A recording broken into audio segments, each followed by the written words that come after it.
शेगाव तालुक्यातील कालखेड येऊलखेड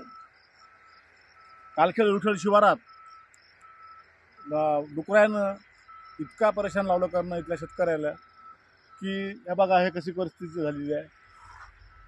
पूर्ण रातोरात डुकराची एक मोठी धाडची धाड येते आणि पूर्ण होत्याचं नव्हतं करून टाकते। डुकरं आहेत, रोहिटेही आहेत आणि हरणंसुद्धा आहेत। एकतर यावर्षी अशी परिस्थिती झाली की सोयाबीननं टोटल सबसिडी चार्ज दिली, पीक विम्याचे पैसेसुद्धा नाही भेटल्यासारखे जमात। अशा परिस्थितीमध्ये थोडी आणखी हिंमत करून हरभरा पेरला आणि हरभराचं पीक चांगलंही दिसतं, थोडं बरं वाटू राहिलं।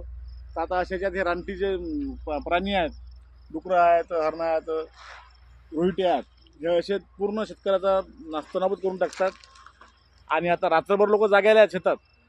आता सांगा हेच करावं की बाकीचं काय करावं? नाही करसाल हे अशी परिस्थिती होते आणि ही परिस्थिती जवळपास सगळ्याच शेतकऱ्याची आहे असं वाटते मला।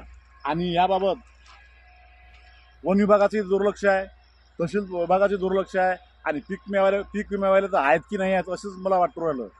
कारण कोणी आम्ही सांगितलं, फोन लावून पाहायला बोललो तर टोल फ्रीवर फोन करा, संपर्क करा, याच्यात बसत नाही, त्यात बसत नाही, हे साहेब येतील, ते साहेब येतील, अशी कंडिशन। आता शेतकऱ्यांना नेमका न्याय कोणाला मागावं? फॉरेस्टवाल्याला मागायचा का पीक विम्याला मागायचा का तहसीलला मागायचा की का तसाच न्याय सोडून द्यायचं?